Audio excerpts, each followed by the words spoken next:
Bienvenidos oyentes de Radio Sefarad, estas son las noticias, las comenta Jorge, ¿qué tal? ¿Qué tal, Alex? Y estos son los titulares. La selección femenina de waterpolo israelí podrá finalmente enfrentarse a la española a pesar de las presiones de CUP y BDS. Estados Unidos exime provisionalmente de sanciones a 3 centrales nucleares iraníes y a 8 países que negocian con Teherán. El príncipe saudí inaugura varios proyectos, entre ellos una central nuclear. El Papa Francisco pide que se destierre para siempre el antisemitismo de la comunidad humana. Estos son los asuntos de hoy, después volveremos con la agenda cultural. Tras presiones de la plataforma BDS y del grupo municipal de la CUP, Capgirem Barcelona, que han impedido que el partido correspondiente a la segunda jornada de la Liga Mundial entre las selecciones femeninas de waterpolo de España e Israel se pudiera jugar en Molins de Rei, primero y después en Barcelona, que justificó su negativa aduciendo que no podía garantizar la seguridad del acontecimiento ante las movilizaciones convocadas por los movimientos antiisraelíes. Finalmente, el gobierno catalán ha puesto a disposición de los organizadores del acontecimiento deportivo las instalaciones del Centro de Alto Rendimiento de Sant Cugat del Vallès a petición de la Federación Catalana de Natación. El director general de Deporte del gobierno catalán ha mostrado su sorpresa por el boicot a las jugadoras israelíes cuando este verano se han celebrado en Barcelona los europeos de waterpolo con presencia de jugadores israelíes y la competición se pudo celebrar con total normalidad. Sí, esto es realmente tan reiterativo y tan repetitivo que cansa, porque esto es como lo de Eurovisión. Hubo una Eurovisión que se hizo en Jerusalén y ahora hay que boicotear y no se puede hacer en Jerusalén y se tuvo que hacer en Tel Aviv. Y ahora, hace unos meses estuvo en este verano, se celebraron en Barcelona los europeos de waterpolo, estuvieron las israelíes compitiendo, no hubo ningún problema y ahora que vienen a competir en lo que es la Liga Mundial, pues se monta todo este tinglado del BDS y la CUP. La CUP, que es el grupo, digamos, ¿cómo llamarlo?, antisistema dentro de la política catalana. Es un grupo independentista que, vamos a decirlo de forma delicada, no le hace demasiados ascos a la violencia callejera, etcétera, etcétera. Bueno, el tema es que esto se iba a celebrar normalmente en Molins de Rei, que es una pequeña localidad en Cataluña. Hicieron boicot, ahí tienen mayoría en el ayuntamiento, y después en Barcelona.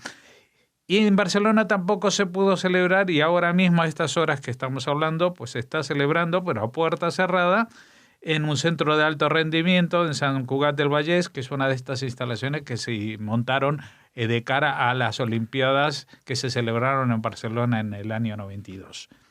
De pronto la competición del equipo español con el equipo israelí se tiene que hacer en condiciones casi de clandestinidad a puerta cerrada.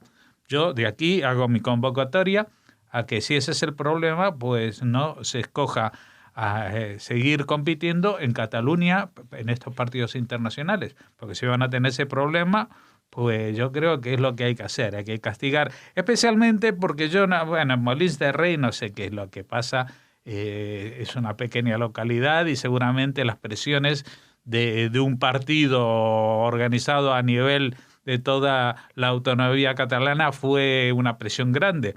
Pero en Barcelona, el Ayuntamiento de Barcelona justificó su negativa diciendo que no podía garantizar la seguridad del acontecimiento. Estamos hablando de que iba a ser el Palau Sant Jordi, que es un sitio precioso.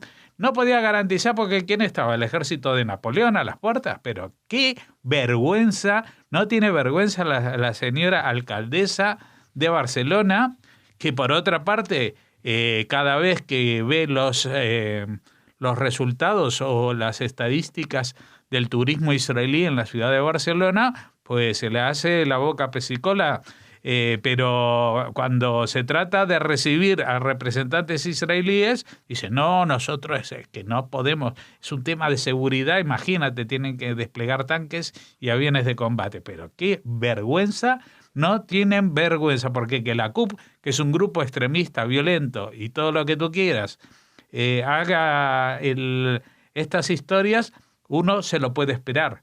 Pero que el Ayuntamiento de Barcelona, que se supone que es una lista independiente, aunque está unida a Podemos, de la señora Colau, que no se ha querido meter en el tema soberanista de cabeza, etcétera, etcétera. Pero ¿qué es esto? Esto yo se lo digo en dos palabras, no en una sola, porque se junta todo. Antisemita. La señora Colau, Ada Colau, es antisemita. Monte las historias que monte, porque no es la primera vez que pasa un incidente de estas características.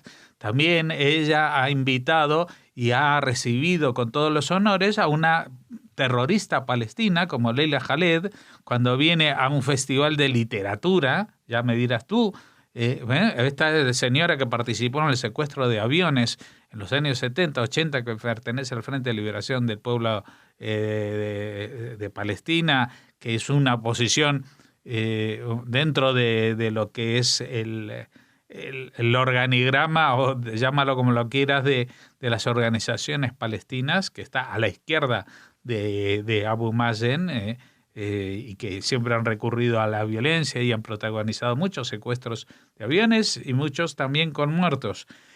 Pues la ha recibido como si fuera un personaje para retratarse con ella, y ahora le viene esta historia de que se tiene que jugar un partido de waterpolo femenino. Vamos a ver, si usted me dice que va a jugar el Barça contra el Maccabi Tel Aviv, que vienen unos hooligans que son unos bestias que van a destrozar no sé qué, tipo los amantes del Barça que estuvieron aquí en Vallecas liándose a hostias con la gente de esta ciudad, pues puede aducir temas de seguridad, pero que por unas nadadoras de un equipo de waterpolo, que ojalá fuera un deporte más masivo, que lo van a ver poca gente desgraciadamente, pues no puede hacer frente a los problemas de seguridad. Pero vamos, como dice mi churrero, vete a la porra.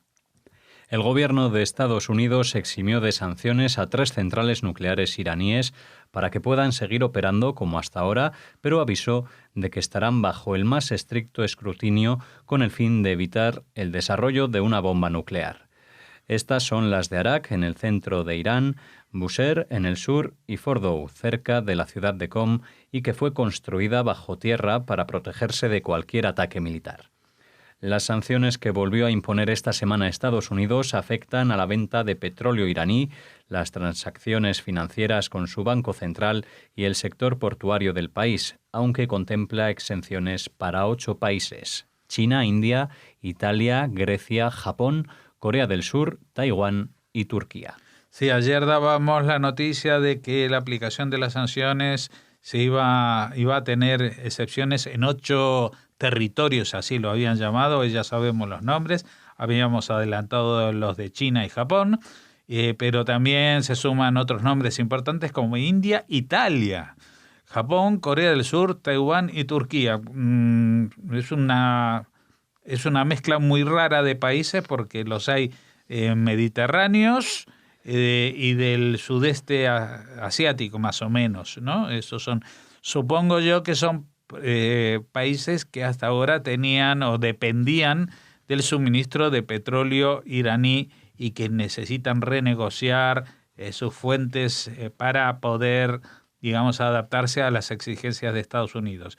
Lo que sí me llama mucho más la atención, a pesar de que Netanyahu ha declarado que es un día histórico y que esto está muy bien y que ojalá y que esto que el otro, y que va a ser mella en el gobierno iraní, es que de pronto deja fuera de las sanciones a 3 centrales nucleares. Y aparte son centrales nucleares que en los últimos 10 años hemos oído de ellas, especialmente la de Bushehr, que ha protagonizado más de un incidente con el tema de enriquecimiento de uranio, y la de Fordow, que es la que era más secreta, que se había construido bajo tierra para protegerse de cualquier ataque militar, y de pronto dice que bueno, que estas 3 centrales nucleares pueden seguir operando, cosa que a mí me extraña muchísimo. No entiendo, mira que en general Trump parece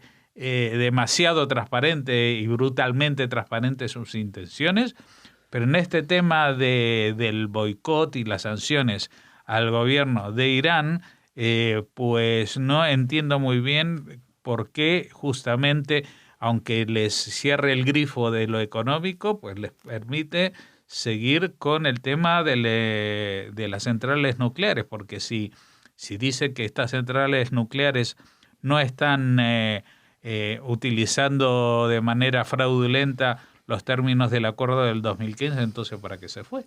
No lo entiendo. El príncipe heredero saudita Mohammed bin Salman presentó o inauguró un total de 7 proyectos de investigación y tecnología, incluida la primera planta nuclear con fines científicos del reino. Se conocen pocos detalles de este punto y de otros en los sectores de la energía renovable, depuración de aguas y aviación, como un centro de investigación para desarrollar el fuselaje de los aviones. Bin Salman inauguró además una planta de desalinización de agua que se alimenta de energía solar y cuenta con una capacidad de 60.000 metros cúbicos diarios, así como un laboratorio destinado a diseñar el primer mapa genético de los ciudadanos sauditas y ayudar a identificar las mutaciones genéticas que causan las enfermedades hereditarias. Los proyectos se enmarcan en la denominada Visión 2030 de Arabia Saudita, un ambicioso plan para modernizar la economía del país y diversificarla, ya que el reino depende enormemente del petróleo.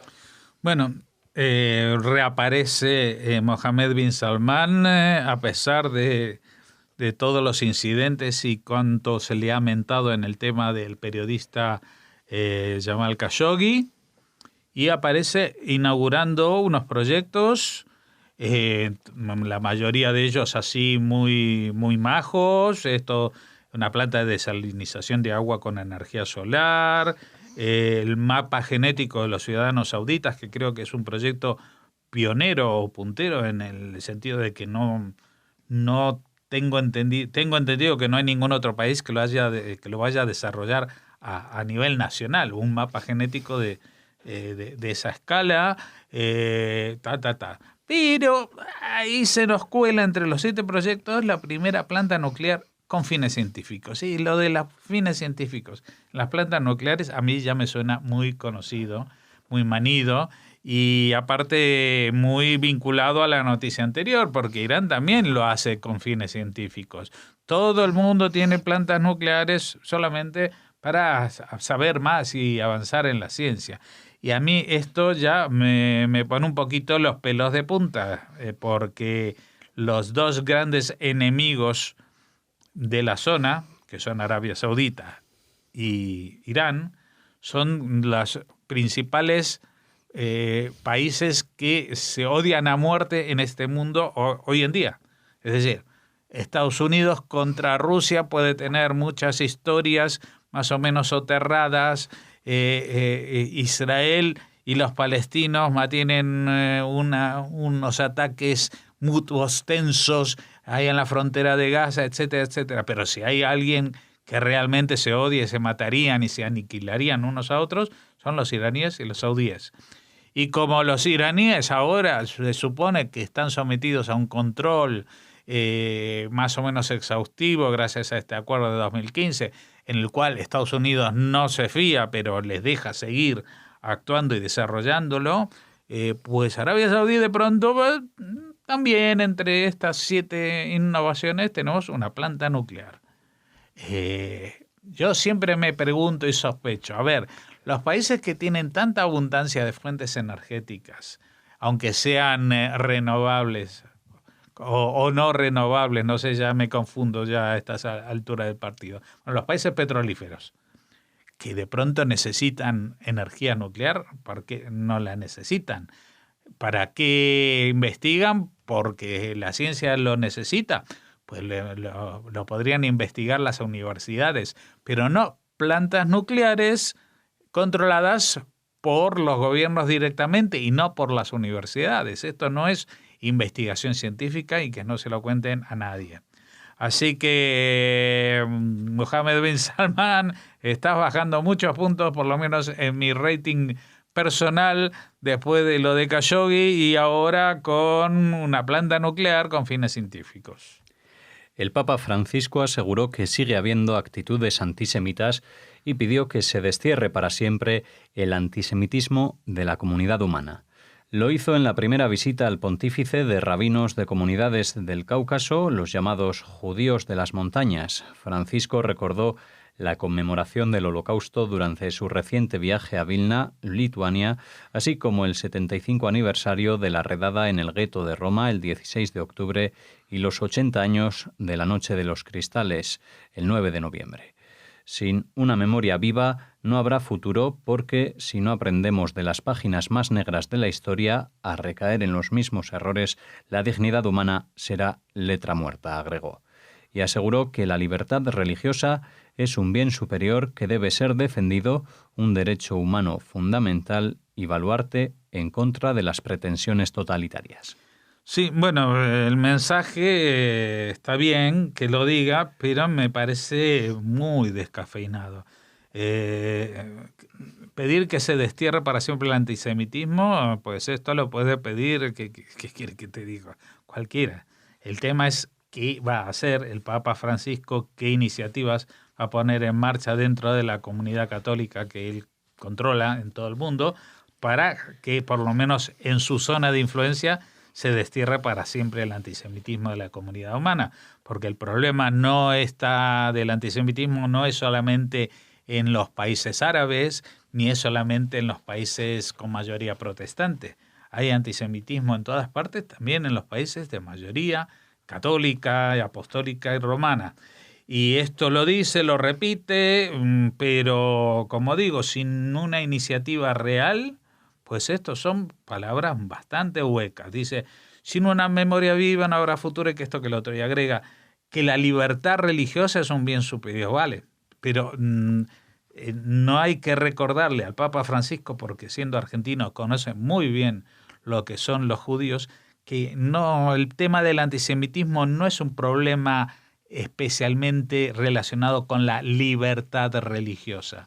El problema del antisemitismo no es que a los judíos no les dejan comulgar en los países, sino que hay un racismo, una discriminación y un problema de violencia contra los judíos anquilosado en viejos mitos, muchos de ellos perpetrados justamente por la Iglesia y por otros organismos. No son los únicos ni son los auténticos antisemitas de la historia, pero también tendrían que revisar no solamente, como digo, lo que es el pasado, sino el presente. ¿Qué es lo que tiene que hacer la Iglesia Católica para acabar con el antisemitismo en sus filas? En sus filas no estoy hablando en la curia ni entre los grandes representantes, que todos tienen maravillosos discursos, sino haciendo acciones que en todas las iglesias los curas, en sus misas y en sus sermones, pues hablen de ese tema. También en España, porque aquí en España, aunque se ha avanzado muchísimo en el tema desde los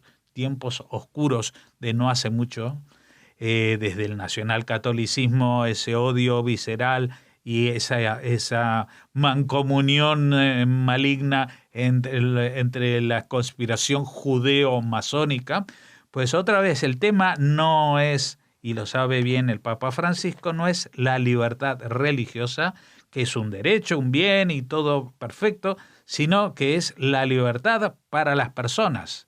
Estamos hablando de derechos para las personas, derechos humanos, derechos para que una persona no sea perseguida, no solamente por lo que cree o no lo que cree, sino como en el caso de los judíos, la mayoría de las veces por lo que es y no por lo que cree, porque en general los actos antisemitas, los antisemitas no van preguntando, ¿usted cree en el Dios de los judíos o en otro Dios? Y después disparan. No, primero matan a alguien que por alguna razón lo identifican como judío. Y después, si encima resulta que era un judío practicante, bien. Y si no era practicante, pues también bien, como bien corrobora el plan de genocidio a gran escala que supuso el Holocausto, la Shoah en Europa, que se llevó por delante no solamente a los judíos practicantes, sino a todo aquel que tenía por lo menos un par de abuelos judíos, aunque se hubieran convertido al catolicismo o al protestantismo ya hace muchas generaciones. Finalizamos aquí la primera parte de las noticias de hoy en Radio Sefarad. Ahora volvemos con la agenda cultural.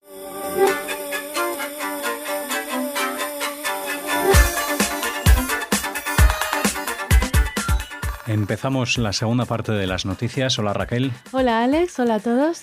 ¿Con qué lo vamos a hacer? ¿Con un día especial? Un día muy especial, el Día de la Aliyá, que se va a celebrar el próximo 15 de noviembre en Israel, y que bueno, estamos todos invitados a participar. Les vamos a leer el programa de actividades por si están en Israel o si quieren hacer aliyá precisamente allí, ¿no?, en estos días, o si quieren recordar cuando la hicieron.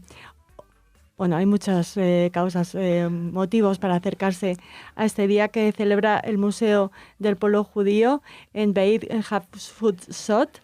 Empieza a las 5:30 de la tarde de este 15 de noviembre con un tour gratuito, con una visita guiada gratuita.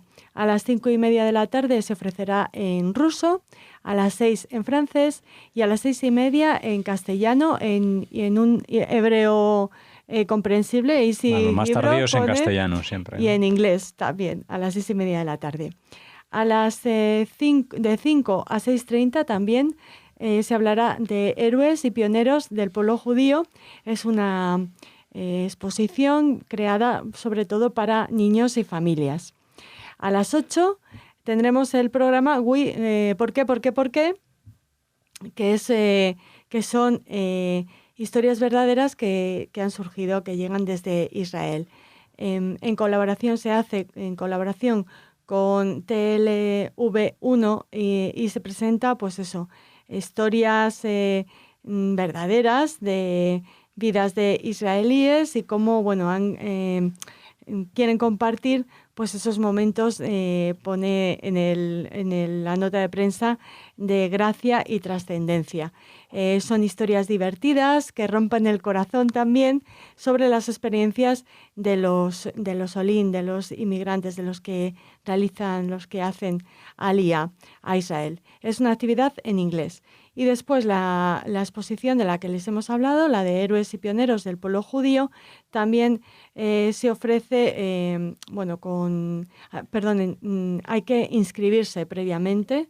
Y bueno, tienen toda la información en la página web del Museo del Pueblo Judío, y que celebra, como les decimos, este día del Aliyá el 15 de noviembre. Bueno, pues para entonces tienen una cita en Israel, si es que les pilla bien, en Tel Aviv. Y pasamos ahora al siguiente tema de la agenda. Sí, este y el último son literarios. Vamos a hablar de la presentación de un nuevo libro de Margot Glantz. Apetece coger un libro con con este clima, ¿no?, que ya nos toca ¡Qué frío! De invierno casi. Mantita y libro. Bueno, pues en este caso les recomendamos que el libro elegido sea el de Margot Glantz, que estará en Madrid el próximo 12 de noviembre para presentar Y por mirarlo todo, nada veía. Lo hará a las 19:30 en el Instituto de México en España. Y bueno, utilizando su sensibilidad y su erudición como puntas de lanza, esta intelectual judeo-mexicana, con la que tuvimos la suerte de hablar aquí en Radio Sefarad, nos regala un collage de emociones, imágenes y reflexiones que en su estruendoso eco nos obliga a hacer un alto en el camino para comprender lo que sucede en nuestro entorno. Intentaremos hablar con Margot Glantz. En la presentación, la autora conversará con la escritora Marta Sanz. Y por mirarlo todo, nada veía. Es el título que nos presenta Margot Glantz. Bueno, pues esa es la primera propuesta. Tenemos otra más para cerrar. Sí, es un recordatorio porque Arnoldo Lieberman ya estuvo en Radio Sefarad presentándonos su libro Heidegger y yo judío, y esta vez, mañana, este miércoles 7 de noviembre, a las 7:30 de la tarde, lo hará de nuevo en la Sala de Juntas del Círculo de Bellas Artes en Madrid. Presentará su libro Heidegger y yo, editado por Sefarad Editores, y en esta presentación participarán Mercedes Monmani, Santiago Cobaldov, Alberto Ruiz Gallardón, Juan Ángel Vela del Campo, el propio autor y el coordinador de esta presentación será el responsable de Sefarad Editores, Horacio Coan. Así que esperamos que puedan acudir a esta presentación a lo grande con magníficos ponentes invitados que se realizará, como les decimos, en el Círculo de Bellas Artes este miércoles 7 a las 19:30 horas. Bueno, pues los que estén en Madrid, más cerquita de Israel, hay mucha gente que nos escucha desde allí, desde otros lugares, así que citas para todos, en este caso en el Círculo de Bellas Artes, y aquí en Radio Sefarad. Hasta mañana. Hasta mañana.